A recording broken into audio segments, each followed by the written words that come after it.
Ang lupit, fighter planes. Tingnan nyo naman ito. Parang museum eh. Ang galing yun. Mga ginamit natin nun sa pandigma. O di ba nakakatuwa. Mabilisan lang. Nagmamadali na yung mga kasama ko. Nakakatuwa oh.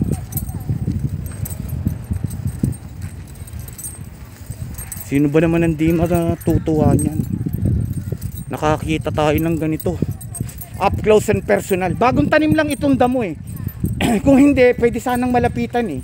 O tingnan nyo, ito yung isang tangke na ano, kung gaano pala kalawak ang loob nito oh.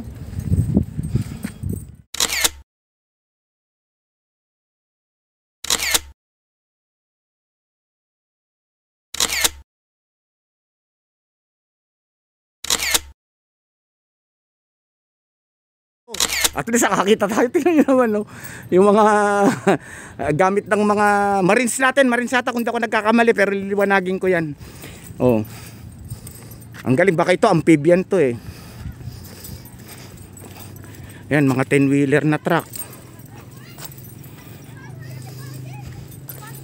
Oh, ito nagre-release to ng baka rocket tingin ko, pero yung mga luma na ito, mga hindi na ginagamit. Ayun oh, malamang rocket din yun no.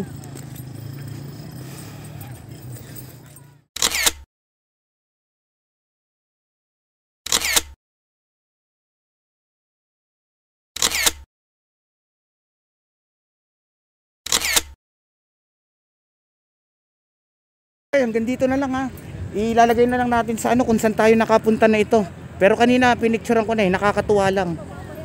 Ilalagay din natin kung saan ang address nito. Pasyalan na rin itong maituturing.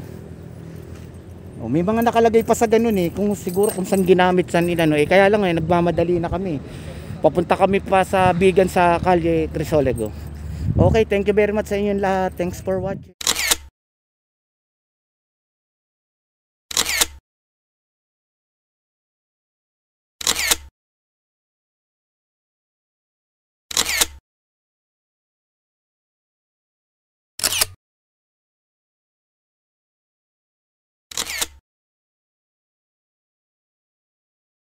Thank you very much kay Sergeant Alvarez. Dito lang tayo dito.